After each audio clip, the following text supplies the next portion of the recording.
I'm in downtown Sweetwater to do a little bit of video work today, and just to kind of show you a couple of things that I try to do when I create these videos. And somebody has talked about the fact that they really like it when I sort of walk up to the camera to start talking.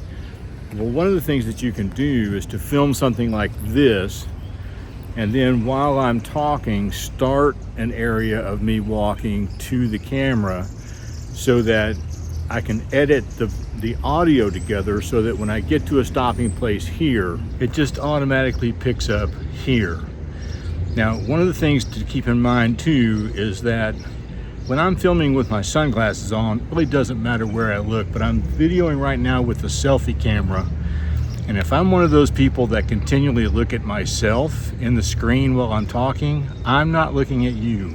So it's always necessary to look over here at the little green dot to show you where the camera lens is, because that's where I'm talking to the person watching the video.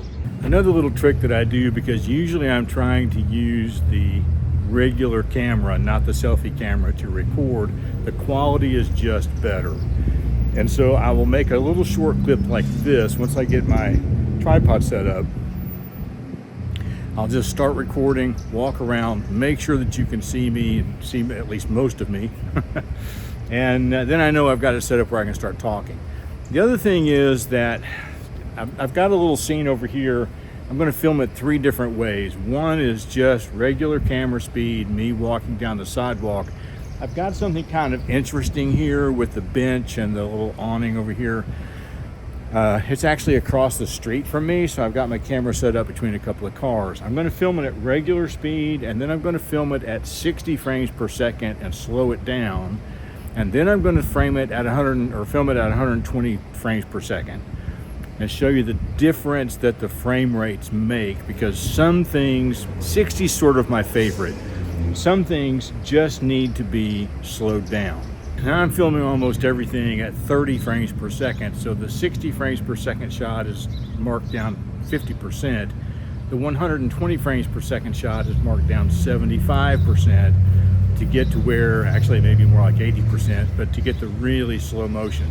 The thing you have to remember, 2 things you have to remember about using the 120 frames per second is it always starts off at regular speed and then slows down. So always give yourself a little room at the beginning before you get to slow motion, and then also let it play a little bit at the end, because at the end of the clip it will speed back up again, and that's really hard to control in editing.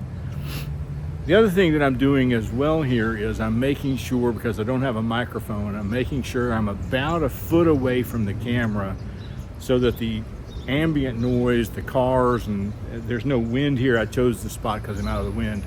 But those kinds of things are minimized because I'm standing this close to the camera.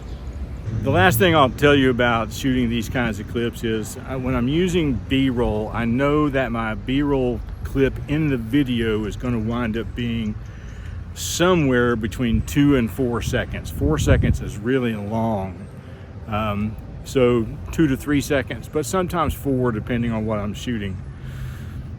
I always aim to shoot about 10 seconds of video, sometimes 12, because I want to be able to choose which 2 seconds or which 4 seconds. And if I just shoot a 4-second clip, what's in the frame might not be where I want it to wind up. So I always shoot a little longer and then clip it down where I want it so that it fits. I hope this helped for a little bit as we're kind of moving along, and now I've got to go up to Knoxville to the Fulton High School 2024 graduation services. We'll see you next time.